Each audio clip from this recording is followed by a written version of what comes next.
என் அன்பு நேயர்களுக்கு உங்கள் உஷாவின் அன்பு வணக்கங்கள். என் முந்தைய பகுதிகளை படித்தவர்களுக்கு கோடி நன்றிகள். இன்றைய பகுதியை காலதாமதமாக வெளியிடுவதால் தயவு செய்து முதலில் மன்னிப்பு வேண்டுகிறேன். வாருங்கள், ராஜாஜியின் ராமாயணத்திற்குள் செல்வோம்.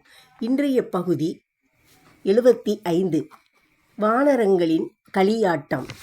ஹனுமானை பார்த்து மகிழ்ச்சி மேலிட்ட வானரர்கள் மகேந்திரமலை மேல் கூடினார்கள். விருத்தனான ஜாம்பவான் வாயுபுத்திரனை அன்புடன் வரவேற்று, நடந்ததையெல்லாம் எமக்குச் சொல், எல்லோரும் அனுபவிக்கலாம். எப்படி தேவியை கண்டாய்? அப்போது என்னவெல்லாம் நடந்தது? அவள் எப்படி இருக்கிறாள்? உடல்நிலை, மனநிலை எல்லாவற்றையும் பற்றி சொல். ராவணன் எப்படி நடந்து கொள்கிறான்? அருமை ஆஞ்சநேயனே, எல்லாம் உள்ளபடி நமக்குச் சொல்வாய். அதன்மேல் இனி என்ன செய்ய வேண்டியது என்பதை யோசித்து தீர்மானிக்க அனுகூலமாக இருக்கும் என்றார். ஹனுமான் மனத்தால் சீதையை தியானித்து நமஸ்கரித்துவிட்டு அவர்களுக்கு விஷயம் சொல்ல ஆரம்பித்தான். மகேந்திர மலையிலிருந்து நான் ஆகாயத்தில் கிளம்பியது உங்களுக்கு தெரியுமே. கிளம்பி சமுத்திரத்தை தாண்டி ஆகாயத்தில் சென்று கொண்டிருந்த போது திடீரென்று கடலில் இருந்து அங்கே முன்னில்லாத ஒரு மலை கிளம்பிற்று.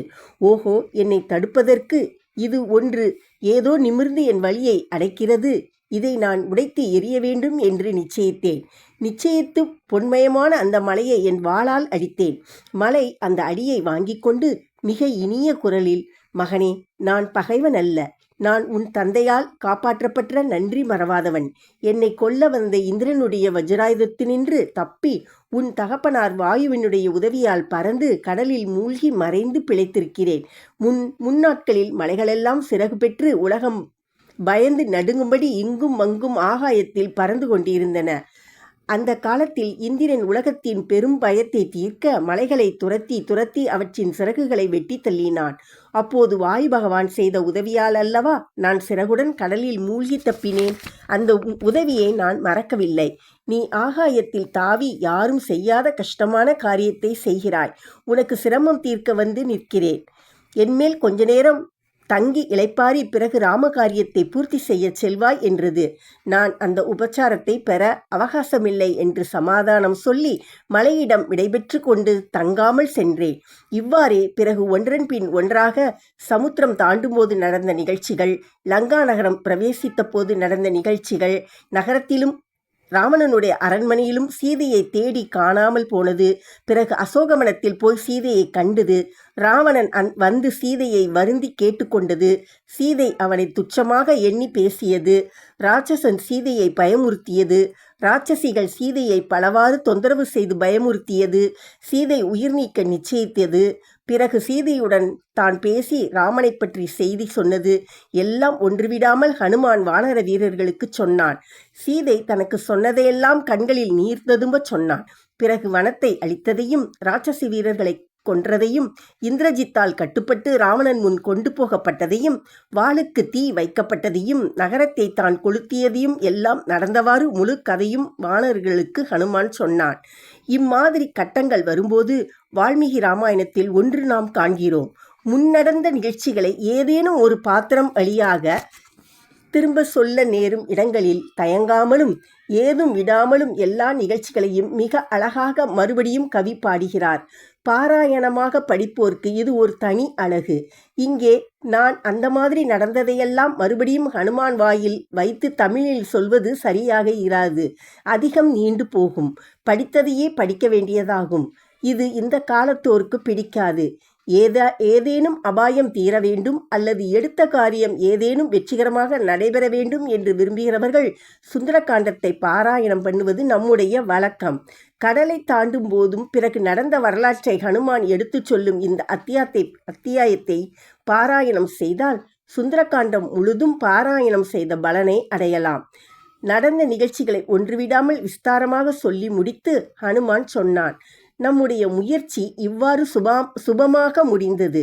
ஆனால் அதற்கெல்லாம் மூலபலம் சீதையின் சீலமே, அவள் சக்தியே என்பதை நாம் உணர வேண்டும்.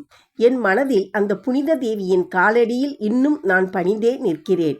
சீதையை நினைக்கும்போது அவளை இந்த ராட்சசன் எவ்வாறு பிடித்து தூக்கிச் செல்ல முடிந்தது? அந்த கணமே எரிந்து சாம்பலாய் போயிருக்க வேண்டுமல்லவா என்று வியக்க வேண்டியிருக்கிறது. ஆனால் ராவணனுடைய தபோபலமும் பெரிது. அது அவனை ஓரளவு இன்னும் காத்து வருகிறது. ஆயினும் இஷ்டப்பட்டால் சீதை அவனை எரித்தே இருப்பாள். தன் கணவன் ராமச்சந்திரனால் இவன் தண்டனை அடைய வேண்டும் என்று சகித்து கொண்டிருக்கிறாள். இப்போது உங்கள் யோசனை என்ன? இப்போதே லங்கை சென்று ராவணனை வதம் செய்து லங்கையையும் அரக்கர் கூட்டத்தையும் நாமே அழித்துவிட்டு சீதையையும் அழைத்து கொண்டு ராமனிடம் தேவியை சமர்ப்பித்து சந்தோஷிக்கச் செய்யலாம். இதை பற்றி நீங்கள் யோசிக்க வேண்டும். நமக்கு இதை செய்யும் சக்தி இல்லாமல் இல்லை.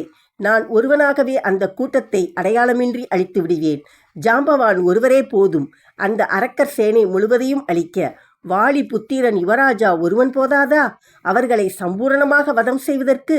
பனசன், நீலன் இவர்களுடைய பராக்கிரமும் போதும் லங்கையையும் ராவணனையும் சேர்த்து அழித்து வெற்றியுடன் திரும்பி வர. மைந்தன், த்விவிதன், இந்த அஸ்வினி புத்திரர்கள் இருவருமே சென்று இந்த காரியத்தை எளிதில் முடித்துவிட்டு திரும்புவார்கள். பிதாமகருடைய வரங்களை பெற்றிருக்கிற இவர்கள் வெகு எளிதில் ராவணனை கொன்று வெற்றி முழக்கத்துடன் திரும்புவார்கள். இப்படி நமக்குள் பலர் இருக்கிறார்கள். ராவணனையும் அவன் அரக்கர் கூட்டத்தையும் அழிக்க வல்லவர்கள். லங்கையில் நான் முழக்கம் செய்தும் இருக்கிறேன். ராமதூதன் நான், சுக்ரீவனுடைய மந்திரி, உங்களை வதம் செய்ய வந்திருக்கிறேன் என்று கர்ஜித்திருக்கிறேன். துஷ்டன் ராவணனுடைய நந்தவனத்தில் சிம்சுமா மரத்தடியில் ராட்சசிகளால் சூழப்பட்டு சிறைப்பட்டு கிடைக்கிறாள் வைதேகி என்கிற அந்த பதிவிரதா தேவி. மேகங்களால் மூடப்பட்டு தெரிந்தும் தெரியாமலும் இருக்கிற சந்திரனைப் போல் அசோகமலத்தில் சிறைப்பட்டு கிடைக்கிறாள். எப்போது ராமன் வருவான் என்று அவன் தியானமாகவே வேறு எதையும் சிந்திக்காமல் வாடி வதங்கி தவமிருந்து வருகிறாள். கொடிய ராட்சசிகள் அவளை துன்புறுத்தி கொண்டிருப்பதை இந்த கண்களால் பார்த்தேன். காட்டில் துன்புறுத்தப்பட்ட மானைப் போல் அந்த வனத்தில் அவலட்சண சுரூபங்களான அரக்கிகளின் மத்தியில் அகப்பட்டு கொண்டு வருந்தி வருகிறாள். அவளுடன் நேரில் பேசி சமாதானப்படுத்தினேன். ராமலட்சுமணர்கள் வருவார்கள்.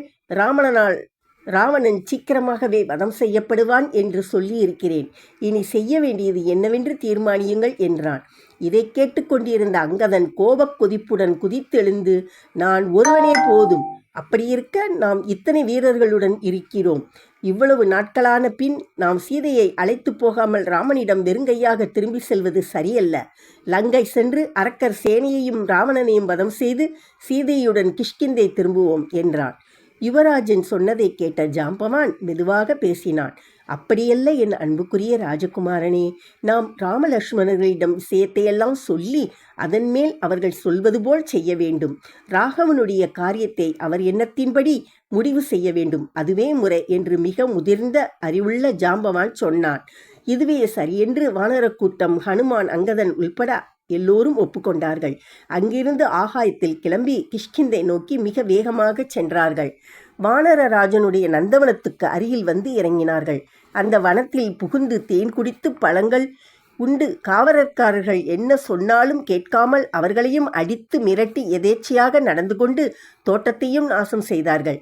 அவர்கள் செய்த களியாட்ட அட்டகாசத்தை பொறுக்காத ததிமுகன், அவன் நந்தவனத்துக்கு காவல் அதிகாரியும் சுக்ரீவனுடைய மாமனும் ஆவான்.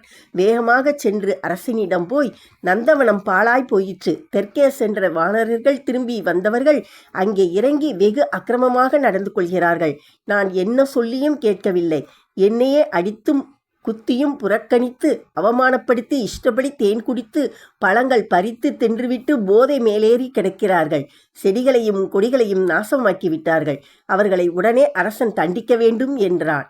சுக்ரீவன் விஷயத்தை தெரிந்து கொண்டான். ஹனுமானும் ஜாம்பவானும் அங்கதனும் காரிய சித்தி அடைந்து விட்டார்கள். வெற்றி வெறியில் இவ்வாறு செய்திருக்கிறார்கள் என்று உணர்ந்து கொண்டு லக்ஷ்மணனுக்கு விஷயத்தை சொன்னான். ததிமுகனே, உடனே அவர்கள் அனைவரையும் இவ்விடம் வரச்சொல் என்று சுக்ரீவன் உத்தரவிட்டதும் ததிமுகனும் நிலைமையை உணர்ந்து மிக வேகமாகவே சென்று அவர்களுக்கு அரசன் உத்தரவை தெரியப்படுத்தினான். இத்துடன் இன்றைய பகுதி நிறைவடைந்தது. நீங்கள் கேட்டதற்கு மிகவும் நன்றி. பிடித்திருந்தால் கமெண்ட் பண்ணுங்க, சப்போர்ட் பண்ணுங்க.